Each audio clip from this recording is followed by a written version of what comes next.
Primera instancia, me gustaría dirigirme a cada uno de los presentes, y agradecerles de entrada, la posibilidad de compartir este tiempo con ustedes. Yo soy, egresada de la Facultad de Historia hace ya algunas generaciones. Tuve la oportunidad de iniciar mis actividades laborales en lo que anteriormente se denominó como la CEIPEMO, que es la Comisión Estatal de Acceso a la Información Pública del Estado de Michoacán de Ocampo, y posteriormente, bueno, debo hacer mención que esta oportunidad laboral se abre en una coyuntura donde estaba en un proceso de titulación, que estaba encabezado por la doctora María Teresa Cortés Zavala. Posteriormente, tuve la oportunidad de conocer al doctor Héctor Pérez Pintor, a quien me invita a participar en la primera generación de la maestría en Derecho de la Información, también de la Universidad Michoacana, y actualmente estudio un doctorado en Educación en la Universidad Pedagógica Nacional en la Unidad 161 de la Ciudad de Morelia. Hago referencia a estos elementos, chicos, porque el trabajo que ahorita voy a compartir tiene que ver con que asumamos que quienes pertenecemos a la Facultad de Historia tenemos que reconocernos como un perfil altamente especializado.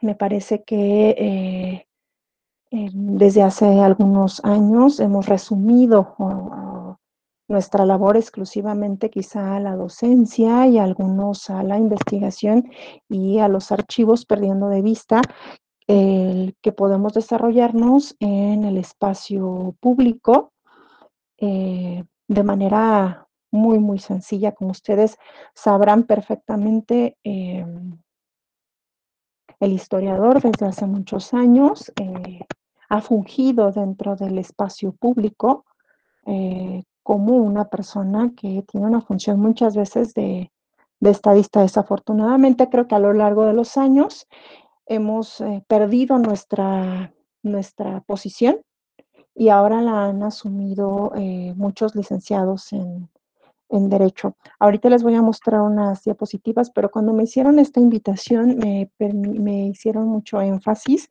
en tratar de compartir, además de lo que hemos estudiado en los últimos años de mi vida, eh, trasladar o poder compartir con cada uno de ustedes, particularmente con la población estudiantil, cómo es que llego a ser integrante del Comité de Participación Ciudadana del Sistema Estatal Anticorrupción. La realidad es que cuando estaba en la facultad jamás pensé acercarme a las cuestiones públicas, en primera instancia porque en la facultad no se nos orienta de esa manera. Pero realmente estaba muy familiarizada con la historia política contemporánea y varios de mis profesores, entre ellos, bueno, ahorita que veo aquí al maestro Pérez Escutia, pues nos orientaba, ¿no?, hacia el conocimiento de la historia política del país. Tenemos que pensar en que el perfil del historiador es mucho más que organizar un archivo, o mucho más que dar una clase o desarrollarse exclusivamente en el proceso de investigación o en procesos de investigación que hoy en día todos sabemos perfectamente que también son grupos cerrados, donde se tiene que hacer un trabajo pues importante que también nos llevará bastantes años de nuestra vida. Ser integrante del Comité de Participación Ciudadana del Sistema Estatal Anticorrupción me ha permitido aportar a un órgano ciudadano, pues una visión social de lo que debería ser el combate a la corrupción. Nunca debemos dejar de lado, esta es una invitación, una incitación a que también nos estemos familiarizando con el entramado jurídico de nuestro país, porque de ahí emanan muchas de las cosas que se establecen, que se desarrollan a lo largo de nuestros de las decisiones de este Estado. Y sobre todo también pensar que el hecho de que seamos historiadores no nos posiciona en un lugar de desventaja frente a ningún licenciado en Derecho o frente a un economista en el espacio público. La realidad es que en la facultad se nos orienta de tal manera que podemos estar en un nivel profesional altamente competitivo. Por eso me congratula este día estar con ustedes y poder compartir algunos puntos de vista y experiencias que al igual que nuestros compañeros que están quizá ahorita en la facultad o nuestros profesores, nos permitirán ir un paso más adelante quizá de los demás profesionistas. Debo hacer mención también que en la actualidad ya tengo 4 o 5 años dando clase en la maestría en Derecho de la Información, de donde soy egresada, y obviamente desarrollo la parte de historia del derecho de la información, que es alguna de las materias que me han asignado. He tenido la gran fortuna, por ejemplo, de ser profesora de varios historiadores que han tomado también el reto de cursar una maestría en Derecho. Es mucho más visto que los licenciados en Derecho cursan maestrías en Historia, que los historiadores vayamos a una facultad de Derecho. Yo soy yo agradezco mucho este comentario, lo hace el doctor Héctor Chávez, que también fue mi profesor y que actualmente es el director de la Facultad de Derecho. Fue mi profesor en la Facultad de Historia y en la maestría, y él siempre cuando hace referencia a mi persona, me dice que soy la primera historiadora que cursa esa maestría, y de ahí también tuve la fortuna en mi labor docente de trabajar con otra de mis grandes profesoras de archivos particularmente, que es la maestra Rita Hernández. También tuve la oportunidad de conocer a la persona que nos va a acompañar este día en la mesa de discusión, que es la maestra Carmen del Pilar Ortega, que ella, antes de que nos conociéramos propiamente en la maestría, me ayudó con algunas cosas eh, de mi tesis de maestría, chicos. Bueno, voy a permitirme compartir unas diapositivas muy sencillas que elaboré con motivo del tema que vamos a abordar el día de hoy para, hacer mención de qué es lo que nos interesa desarrollar como historiadores. Es importante referir que somos, insisto, mucho más que una persona o un profesionista que se dedica a la organización de archivos. También es importante hacer mención que he tenido la oportunidad de de trabajar a lo largo de estos años también con el maestro David Ruiz-Hilera. Recientemente tuve la fortuna de trabajar también con el licenciado Uriel Maldonado con el diseño de algunos lineamientos en materia de archivos en el Sistema Estatal Anticorrupción. ¿Se ve la presentación? Sí, perfecto. Bueno, voy a hacer referencia al título de las diapositivas que tengo en pantalla. Decidí titularlo Un manifiesto ciudadano porque tenemos que asumir que el derecho de acceso a la información pública o el derecho a la información difícilmente podría ser desarrollado en primera instancia si no contamos con documentación. Y en la materia en la que me encuentro actualmente desarrollándome en el Sistema Estatal Anticorrupción, de verdad que desde mi perspectiva profesional y personal, creo que es impensable el combate a la corrupción si no contamos con documentación, en este caso, que nos permita testificar o corroborar un presunto acto de corrupción o una falta administrativa.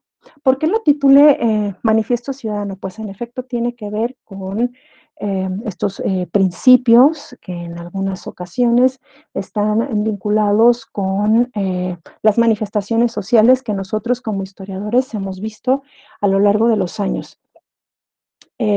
Porque hago referencia a que es importante generar un vínculo entre lo que es el derecho de la información, la participación ciudadana y el acceso, la organización documental y el acceso a los archivos, porque fundamentalmente somos los ciudadanos quienes deberíamos demostrar interés en la toma de decisiones. Ahorita les voy a mostrar unas gráficas que son desarrolladas por el CIDE, donde hacen referencia particularmente a que en efecto hay un avance representativo en materia de acceso a la información pública, pero no así en participación ciudadana. Es decir, el Estado ha cumplido con los acuerdos internacionales de implementar las leyes de acceso a la información pública.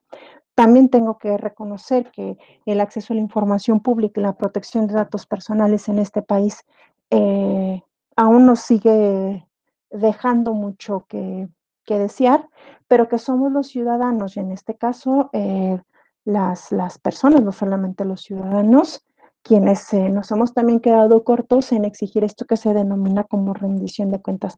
Voy a hacer referencia a que no hago uso del término de transparencia porque jurídicamente pues no existe. ¿No? El término de transparencia es el producto del ejercicio del derecho de la información. Este término de la participación ciudadana también tenemos que asumirlo como, o es considerada como un elemento intermediario entre lo que es lo estatal y lo privado. Se supone que nosotros como ciudadanos tendríamos que concretizar prácticas de autogestión, de cooperación, socialización y autonomía en las decisiones y en la formulación de estas. Se trata pues que la participación ciudadana podría fungir como un control indirecto de los actores e instituciones públicas basado en la vigilancia. Es importante hacer mención que el derecho de la información nos permite a las personas transformarlos en algo que Jesús Reyes Heroles denominó hace algunos años como los ciudadanos vigías. También nos permite el estudio, la protesta, el escándalo y la denuncia. Ahora, ninguno de estos términos, desde mi perspectiva, creo que son posibles sin que exista documentación. Una documentación ordenada que nos permite, en primera instancia, insisto, documentar una denuncia. En la actualidad podemos observar que muchos periodistas venden notas a través del escándalo, ¿no? O de transformar un hecho aislado en una noticia cuando realmente no tiene mayor relevancia. Es decir, la participación de los ciudadanos y de las personas es sustancial porque en teoría tendría que ser como elemento que debe modular y controlar el poder de los políticos y porque pues nosotros como integrantes de la sociedad debemos hacer que se escuchen las decisiones. Ahora, ¿por qué hago referencia al término de la participación ciudadana previo a los archivos? Por una razón muy sencilla, perdón, es las personas que nos interesa tener participación en cualquier aspecto del interés público o cualquier toma de decisiones de interés público, debemos estar informados.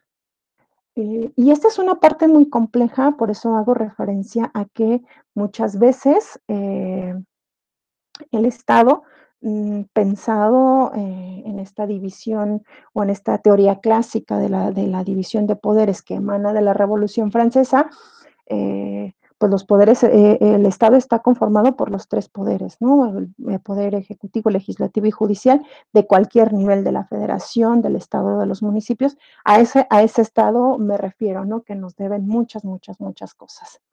Esta es una tipología de participación ciudadana. En las cuatro que ustedes tienen en pantalla, ustedes se darán cuenta que en cada una de ellas, en cada una de las definiciones de participación ciudadana, es importante estar informados. Es decir, tenemos que ir muchísimo más allá de solo reunirnos para exigir cosas. En este momento se me viene a la mente, por ejemplo, los sindicatos que también se han ido desvirtuando al paso de los años, donde Muchas personas que forman parte del sindicato exigen muchas cosas que están en algunas ocasiones fuera de lugar y que no tienen fundamento, ¿no? Por eso es importante que cualquier persona que se sume a hacer una denuncia o una exigencia tenga documentación que nos permita sostener nuestro dicho. En la actualidad, ahora que están de moda las fake news, nos damos cuenta que desinformar o empezar a crear lo que Elizabeth Newman denomina como la espiral del silencio es muy rentable, además es muy vendible. Creo que a lo largo de estos elementos podemos reiterar porque es importante la participación ciudadana, ¿no? Nosotros somos una parte sustancial porque tendríamos que ser los controladores de los poderes y porque la sociedad se debe hacer escuchar en la toma de decisiones. Este último elemento de podernos hacer escuchar en la toma de decisiones es uno de los grandes problemas que alcanzo a percibir por una razón muy sencilla. La mayor parte de la población en este país estamos mal informados. Y además, algunos de nosotros o de los integrantes de esta sociedad no estamos vinculados pues con la documentación. Y esa es una parte que es responsabilidad de la sociedad, pero también está la otra contraparte del Estado, que muchas veces se resiste a entregar documentación simple y sencillamente porque no está ordenada o no la tienen a la mano. ¿Cuáles son algunos requisitos para la participación ciudadana en materia de derecho de la información, en materia de rendición de cuentas o en materia de combate a la corrupción? Pues el respeto a las garantías individuales, que ya a partir del 2011 este término cayó en desuso y ahora sería el respeto de los derechos humanos, no respetar los canales institucionales y jurídicos. Y el tercer punto, chicos, que me parece que es el más importante, ¿no? La información que está contenida en la documentación que generan las instituciones públicas, pero no solamente las instituciones públicas, me parece que la información en cualquiera de sus soportes, ya sea audiovisual, ya sea por escrito, ya sea solamente visual, una fotografía, no solamente es generado por el Estado, tenemos que abrir nuestros sentidos y decir que los generadores de información o los generadores de archivos particularmente no es solamente el Estado, que tenemos que considerar que el sector, la IP o la iniciativa privada genera también información, que las organizaciones de la sociedad civil también generan información, de igual manera que los estados, es decir, tendríamos que abrir nuestro panorama que lo establecido en la Ley General de Archivos tiene un alcance o debería tener un alcance muchísimo más amplio. Todos estos elementos quizá podrían generar la confianza por parte de los ciudadanos hacia las instituciones democráticas, que este es un elemento que paulatinamente se ha ido perdiendo. En pantalla tienen lo que es un fragmento de la métrica de gobierno abierto del 2019 que es elaborado por el CIDE. Como ustedes pueden observar en esta primera parte del índice de gobierno abierto, hace referencia que el 0.52% de las entidades federativas tienen un desarrollo enunciativo de lo que es el gobierno abierto. Pueden observar, ahora hay que considerar que este subíndice de transparencia y lo que es el acceso a la información pública no es nada reciente. Estamos hablando ya de más de 15 años que el derecho de acceso a la información es reconocido en la Constitución y tiene leyes reglamentarias. Es decir, durante 15 años se ha construido el acceso a la información pública y podemos decir que hay un subíndice de transparencia del 64%, que hay esa es la evaluación de la ciudadanía, esta es una encuesta de percepción, donde dicen que la transparencia desde la perspectiva ciudadana cumple con el 57% y que la transparencia, fíjense, esto es un dato muy contrastante, desde la perspectiva gubernamental, es decir, el Estado, cumplen con un 72%. Señalé aquí con una flecha en rojo el subíndice de participación ciudadana. Si hacemos una comparación entre el índice de gobierno abierto, el subíndice de transparencia y el subíndice de participación ciudadana, uno de los elementos más bajos es particularmente la participación ciudadana. Este me parece que es uno de los principales retos, es decir, las personas tenemos que transformarnos, insisto, en ciudadanos vigías y que exijan al gobierno o al Estado, más bien al Estado mexicano, en cualquiera de sus niveles, que se nos permita acceder a información que sea de interés público. Y vean, observen nada más. Desde la perspectiva ciudadana, a los encuestados dicen que más o menos estamos sobre la media, es decir, sí participamos, pero la percepción del gobierno es de 0.19%, es decir, el Estado cree que no participamos las personas. ¿Cuáles son algunos datos de alarma que me parece importante resaltar? El 61% de las funciones administrativas se reducen exclusivamente a la consulta y ejecución de programas, y el 39% contemplan la participación de actores no estatales. Es decir, estos datos revelan o evidencian la imposibilidad material de la participación de los ciudadanos interesados en el funcionamiento de instancias federales de diversa índole. Y ahora, en este elemento o selección, esta numeralia, porque también están aquí presentes el término de los archivos, ¿no? Me parece que los archivos, por ejemplo, de categoría histórica, están muchísimo más avanzados, sin decir que no tengan retos o cuestiones pendientes, pero que uno de los principales elementos que tendríamos que considerar es que los archivos administrativos no se encuentran en perfectas condiciones o en una condición apta que nos permita eh, acceder a la información, ¿no? Y esto reduce en gran medida que las personas o los ciudadanos tengamos la posibilidad de poder participar en la toma de decisiones de manera acertada. Esta es la lámina más sencilla que vamos a observar, ¿no? La pregunta es: ¿archivos para qué?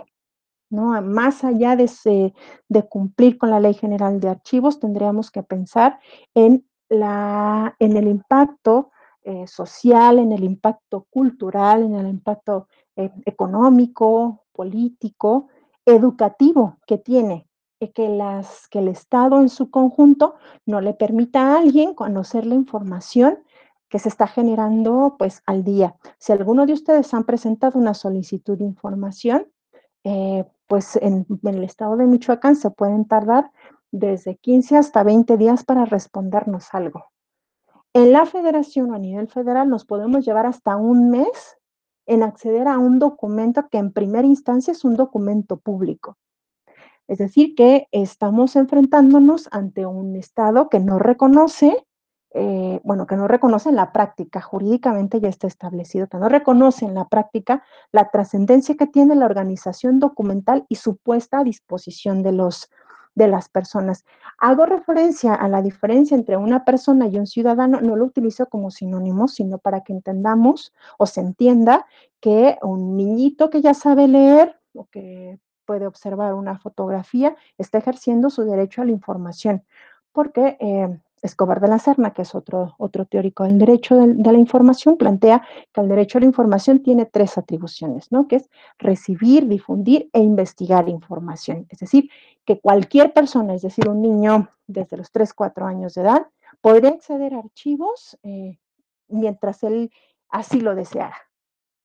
Hago referencia a los ciudadanos porque somos los mayores de 18 años, por eso uso estos dos términos. Archivos, insisto, ¿para qué?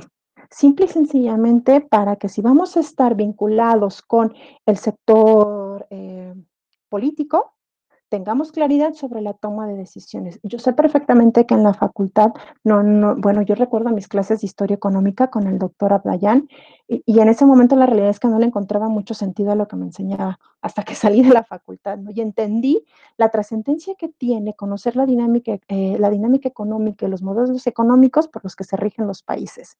Si nosotros fuéramos empresarios, si tuviésemos una constructora, nos serviría para la información que está contenida en archivos para fines económicos.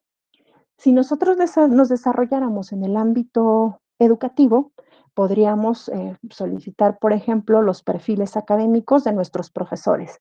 ver cuál es su experiencia, cuál es su categoría, y también en el mismo sentido, asumir que podemos obtener información de las instituciones educativas para nuestro beneficio, tanto personal como colectivo. Estos son solamente algunos ejemplos que se me vienen a la mente sobre responder los archivos, para que no solamente debemos restringirnos aquí a un archivo, nos ayudará para escribir un artículo. Me parece que esa es una vertiente importante, pero que tenemos que abrir nuestros sentidos a que la organización documental y el acceso a la información pública nos debería permitir acceder a una cantidad exorbitante de información que tiene distintos beneficios.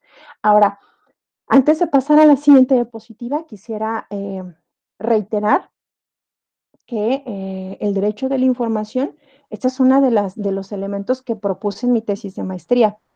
Reiterar que la ley establece que podemos solicitar la consulta a los documentos. Es decir, que si en un archivo administrativo de cualquier entidad pública, podríamos solicitar solamente ir y revisarlos como lo hacemos en cualquier archivo histórico. Ahora, esta es una perspectiva que muchas instituciones aún no lo permiten.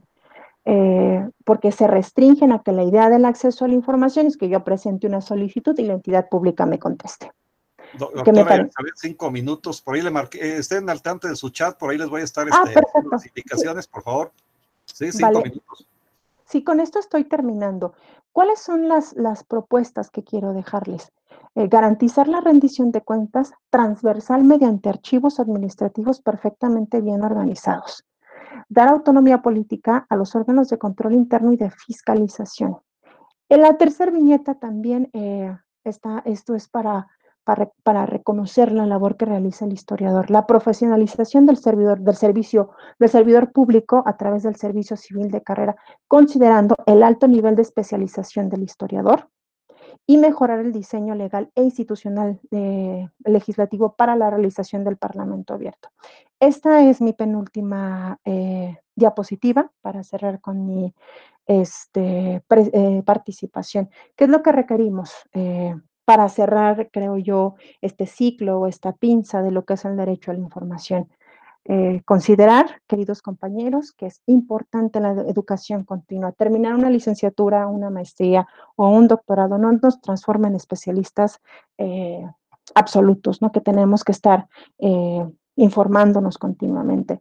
Que también tenemos que darle cierto valor al periodismo de investigación que se realiza en este país, impulsar la denuncia formal y las iniciativas legislativas, y el elemento que es estructural y transversal, buscar que en la administración pública estén archivos administrativos. Hago referencia al término de archivo administrativo porque me parece que es el mayor reto de las administraciones públicas. Estos son mis datos de contacto. Este es mi nombre, mi correo electrónico y mi Facebook. Muchas gracias. Bien, gracias a la doctora Elizabeth por su primera participación. Y conforme al formato, vamos a pedirle a la maestra Carmen del Pilar Ortega nos haga favor de hacer su intervención. Por ahí les marqué en el chat a nuestra audiencia, vayan preparando sus dudas, sus comentarios y sus preguntas en la secuencia en la que las vayan plasmando en el chat, así se las iremos planteando a nuestros ponentes en esta mesa redonda. Adelante, maestra, por favor. Sí, gracias. Buenas tardes a todos. Me da muchísimo gusto estar en esta mesa. Quiero agradecer primeramente la invitación de la doctora Tere Cortés para participar en este evento y agradecer que se haya conservado este espacio para los egresados de la facultad, que siempre hemos estado pues ligados a nuestra, yo le digo escuela porque en nuestro tiempo no era escuela, era facultad. Pero entiendo que, bueno, siempre me hacen la corrección porque pues es un avance que tuvo nuestra querida institución, nuestra Casa de la Historia. Y agradezco mucho poder estar aquí con mi querida y admirada Elizabeth Vázquez, con la que pues hemos interactuado y hemos compartido muchas de las experiencias de la historia y el derecho de la información. Y también quiero agradecer la presencia del doctor Alonso Pérez Escutia, quien fue mi asesor de tesis y que es aparte un gran amigo y compañero en estos caminos de la historia. Y pues también quiero compartir con ustedes un poco la experiencia que desde la historia me ha tocado realizar a mí, fundamentalmente en el espacio de los archivos, pues no nada más históricos, sino también en los archivos administrativos de la administración pública, perdón por la redundancia, pero que hablar de archivos, pues es abrir así como una gran tema de discusión, tiene muchísimas aristas, tiene muchísimos elementos, no nada más es el que concibamos a los archivos como unas fuentes documentales y que estemos hablando de documentos históricos, de memoria, estamos hablando de memoria, de identidad y también estamos hablando de la vida social, política y económica de los ciudadanos en la actualidad. El énfasis que hacía la doctora Elizabeth Vázquez en el sentido de los archivos administrativos fundamentalmente más enfocados a la administración pública, es una de las problemáticas más grandes que se enfrentan y que nosotros como historiadores, que les quiero comentar que es una de las áreas donde hay mayor posibilidad de que entren a trabajar los jóvenes que se están formando en la Facultad de Historia. De hecho, el trabajo que se ha desarrollado tanto en archivos históricos como en importantes áreas que están funcionando de archivos administrativos o de archivos que están de diferentes instituciones culturales, sociales, incluso de la iniciativa privada, han sido organizados por historiadores. No tenemos una formación de archivistas apenas recientemente con la UNAM nada más, pero que pues desafortunadamente el número de personas que se van a formar son muy pocas. Y realmente la Facultad de Historia a lo largo de sus 47 años ha sido formadora de historiadores y archivistas. No veo antes se hablaba que había una división entre historiadores y archivistas, pero pues nosotros hemos traspasado esa frontera y nos damos cuenta, sobre todo por la formación que tenemos, una formación académica muy sólida y que nos da también una cultura general, que es lo que nos permite valorar la información, valorarla mucho antes de que se hablara del derecho de la información. Ya los historiadores, ya los archivistas estaban trabajando en el derecho de la información o buscando o accesando el acceso al derecho de la información. Entonces, es una de las áreas que tiene una mayor posibilidad también para que podamos al egresar salir, y al final voy a hacer una propuesta para la facultad en este sentido. Pero sí quisiera también comentarles que por lo mismo, ahora que estaba haciendo hincapié la doctora sobre los archivos administrativos, es que tenemos que cambiar nuestra visión de los archivos, porque siempre estamos pensando en que los archivos son las instituciones del ayer, de la antigüedad, y pues y que son instituciones que guardan las fuentes y que están al servicio de los investigadores. Pero no, para nosotros los archivos son centros de información encargados de custodiar, salvaguardar todos los documentos de diferentes soportes producidos o recibidos por una persona o una institución en razón de las y diferentes actividades desarrolladas durante su vida o su organización. La gran diferencia es que tienen que estar organizados siguiendo su forma natural y agrupados por asuntos que son las series documentales, siguiendo pues un orden que permita que puedan ser utilizados, consultados por la propia institución o por la propia persona que los genera, y que también sean utilizados por externos o por la sociedad, que además necesite que esa consulta de esa documentación, y obvio, y aquí pues debo de hacer una diferencia de lo que es papel y documento, porque realmente si hablamos de papeles, pues no estamos hablando de información, pero si hablamos ya de documentos, entonces ahí sí vamos a estar hablando de documentos que están sujetos al derecho de la información.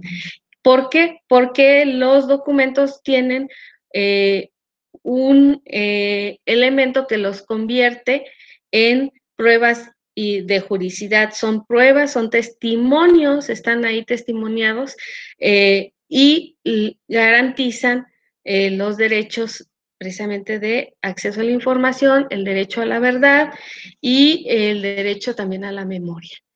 Y también a los ciudadanos, pues les garantiza el derecho de saber y actuar en su relación frente al Estado o frente a otras instituciones, porque pues ya lo decía la doctora, también hay en la iniciativa privada existen archivos, ¿no? Entonces, sin embargo, para que un archivo funcione tenemos que darle importancia a la archivística, porque si no se da un conocimiento, si no se sientan las bases para, para que se dé el manejo dentro de la administración, sobre todo yo me enfoco un poco más en la administración pública, no vamos a tener archivos, vamos a tener bodegas de papeles. Y también, igual, no vamos a poder considerar documentos a cualquier papel, porque los documentos tienen que ser primero producto de una estructura orgánica, de una ley o de una función o de una actuación de una persona o de una institución. Segundo, tienen que ser estáticos, no deben ser cambiados ni modificados. Deben de tener una certificación que son los sellos y las firmas que están sustentados en los nombramientos de los funcionarios o de las personas que van generando la información y que están sustentados en algún ordenamiento jurídico, ¿no? Por ejemplo, cualquiera puede hacer un papel diciendo que es su acta de nacimiento, pero si no tiene los sellos, las firmas y todos los candados, entonces no es un documento oficial, ¿sí? No es nada más de generar información por generar información. Y la problemática que nosotros tenemos es que dentro de la administración pública se perdió la tradición que se tenía en México más o menos en los años 70, cuando se empezaron a instalar las computadoras. Pues se pensaba que la máquina iba a hacer todo y se dejó de archivar. Y se dejó de... el archivamiento no es como todo mundo piensa, porque incluso en la parte de la prensa y en la parte de la mentalidad en general de todos nosotros, cuando decimos archivos, luego así como que se imaginan que los archivos están ligados al polvo, al desorden, al caos, al aburrimiento, porque ahora se aburren porque cómo, ¿para qué guardamos la información? Y no estamos haciendo uso del contenido de nuestra propia información como instituciones, y ese servicio no se le está dando en las administraciones a los ciudadanos. ¿Por qué? Porque no se está llevando un desarrollo archivístico, no se aplican los principios archivísticos que ahora, afortunadamente, con las modificaciones que se dieron a la Constitución, donde se declara que se debe de cumplir con todo, el Estado mexicano debe de cumplir con toda la normatividad en materia de derechos humanos, tanto a nivel nacional como internacional, que fue la modificación al artículo 1 de la Constitución, y con el artículo 6 constitucional, donde está el derecho a la información, como una obligación también tutelada, garantizada por el Estado, y que dio origen a leyes de transparencia y rendición de cuentas, y que generaron los sistemas nacional de transparencia y el sistema nacional anticorrupción, que se repiten a nivel federal y estatal.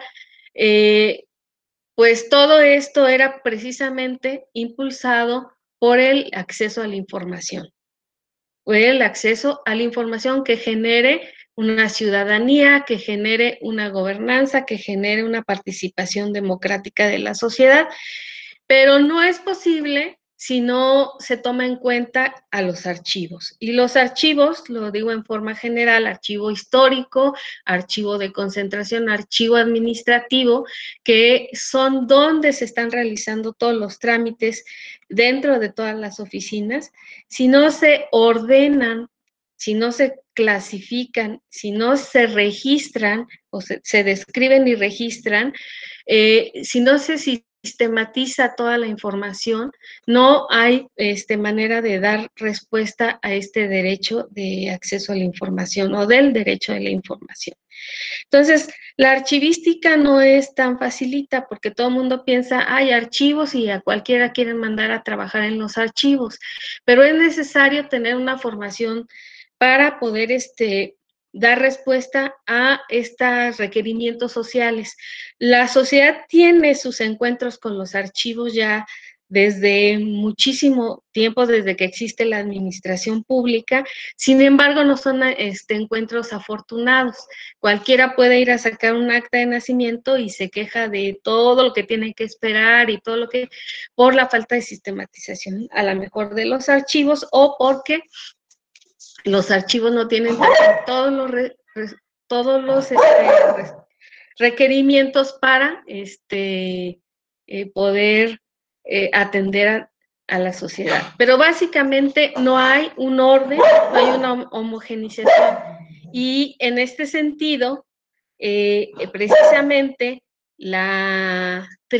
o sea, al final de cuentas, el sistema estatal el Sistema Nacional de Transparencia y el Sistema Nacional de Corrupción se dieron cuenta. Al principio se comentaba que el problema eran los archivos y que era como una limitante. Ahorita ya se vio que no es una limitante, sino es como el valor que salvaguarda, los archivos tienen el valor de salvaguardar el derecho de la información. Pero para ello, pues se tiene que hacer una práctica en la que se aplique la archivística en todos los niveles, en archivos administrativos, en archivos de concentración y en archivos históricos. Y a partir de que se ve a los archivos como medios que auspician la rendición de cuentas, que permiten precisamente porque registran en los documentos todas las decisiones y acciones, es que empezamos que se empezó a trabajar a nivel nacional con la Ley General de Archivos.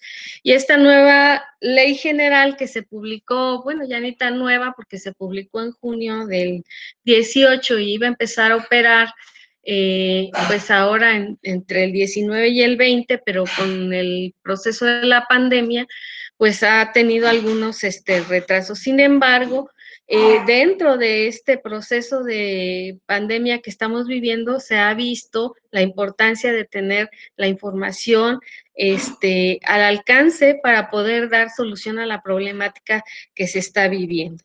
Entonces, la aplicación de los principios de la archivística, que es el de tener ordenada la documentación, construir los expedientes desde el momento en el que surge un documento, colocarlo con una clasificación de acuerdo a los principios archivísticos, nos va a permitir encontrar más fácil la información y accederla más fácilmente a el público. Sin embargo, no crean que es pues tan fácil, porque hay que hacer un cuadro general de clasificación, hay que colocar la información en los expedientes, o sea, en sus contenedores, en sus guardas. Por ejemplo, un expediente tiene que estar toda la información generada por un asunto en una sola carpeta, ordenada de acuerdo a cómo se dio el asunto, no como como piensa la persona, que puede ser que muchas veces hasta nos voltean el expediente porque van encimando la documentación, porque no tienen ese conocimiento archivístico que les permita, incluso para poder recuperar ellos mismos la información. Colocarlas en cajas para que se localice más fácilmente, tener los espacios adecuados. La administración no ha destinado muchos recursos a los archivos, a pesar de que tiene historias de éxito. Yo les puedo decir que, por ejemplo, nosotros, como historiadores, empezamos a trabajar en el rescate del archivo histórico del Poder Ejecutivo, y ahora pues es ya una dirección de archivos del Poder Ejecutivo que tiene sus limitantes, pero que finalmente está construida bajo unas sólidas bases que le ha permitido sobrevivir incluso a su propia problemática. Y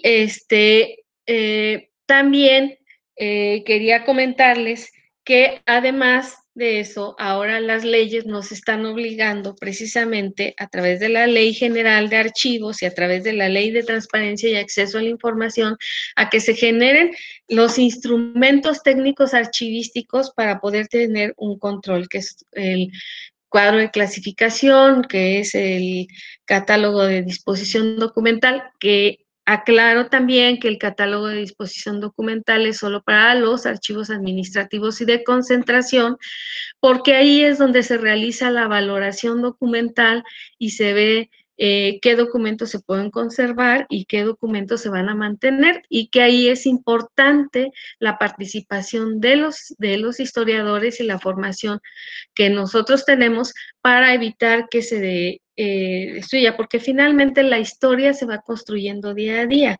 Entonces nosotros no nada más vamos a custodiar la documentación anterior a nosotros, sino que también vamos a tratar de conservar la historia que se está construyendo día a día. Y pues para ello, bueno, pues tenemos que hacer actividades incluso hasta de limpieza de la información, de los documentos, y una parte fundamental, que es el desarrollo de la investigación, que es donde también se vincula el historiador con los archivos, es a través de la descripción archivística. La clasificación, porque ahí tenemos que hacer una historia institucional, hacer mucha investigación para poder definir las diferentes secciones, series y subseries que conforman los fondos, que es cómo debemos de clasificar la información desde el momento en el que surge la información. Y después viene la descripción histórica, que ahí tenemos que elaborar los índices, inventarios, catálogos que permitan asegurar la propiedad de la información en beneficio de la sociedad, para saber qué tenemos, cómo lo tenemos, dónde lo tenemos exactamente.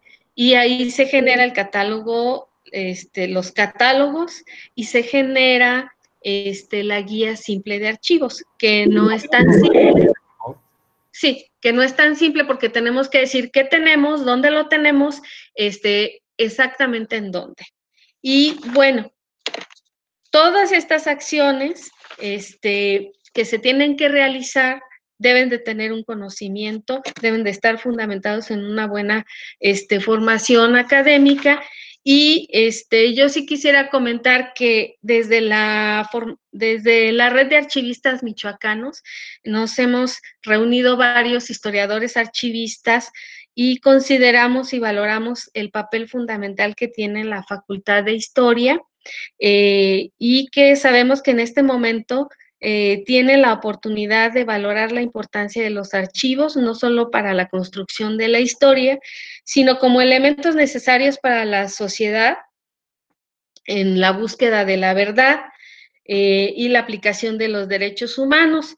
Hay casos emblemáticos en donde los archivos son fundamentales para rescatar esa información de problemáticas sociales, de violaciones de derechos humanos graves, de delitos de lesa humanidad, como es el caso de la Operación Cóndor que se dio en Sudamérica, donde intervinieron Paraguay, Uruguay, Chile, Brasil, Argentina, para la violación sistemática de los derechos humanos.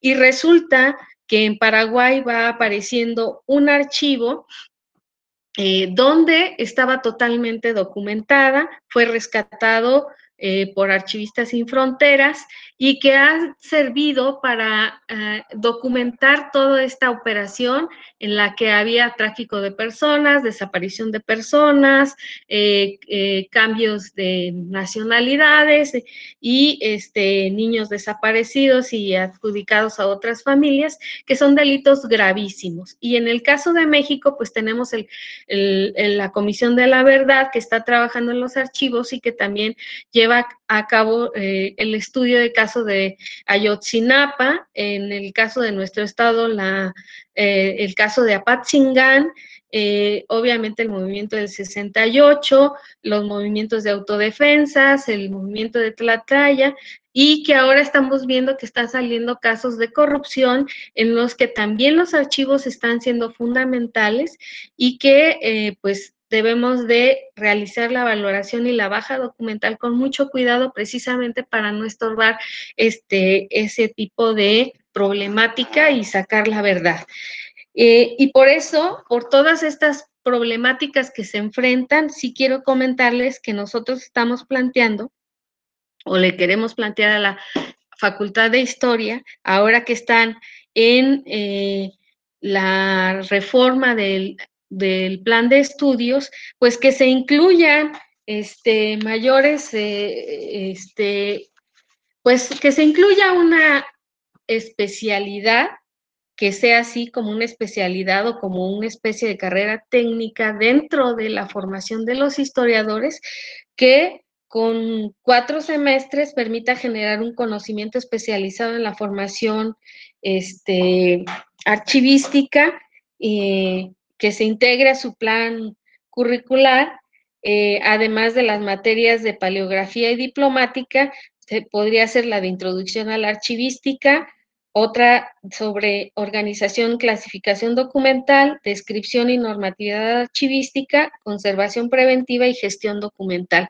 Que esto le daría un plus porque quien se quisiera especializar o quien se quisiera integrar al trabajo, al quehacer archivístico, pues tendría todas las armas para salir con una sólida formación académica, seguir su formación en la licenciatura como historiador, pero tiene una especialidad en archivística, y con eso la universidad, la facultad estaría contribuyendo a la formación de archivistas con una mayor calidad y solucionar el problema de la falta de organización de los archivos a todos los niveles, porque pues está la obligación del Estado de poner a disposición del público y garantizar la preservación de los archivos como parte del cumplimiento de los derechos humanos, y es necesario pues que los archivos ocupen un papel fundamental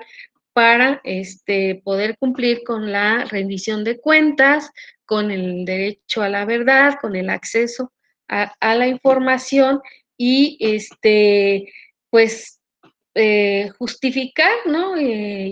O tener todos los elementos para que la sociedad se convierta, o los ciudadanos logremos desarrollar la ciudadanía y una mayor participación democrática.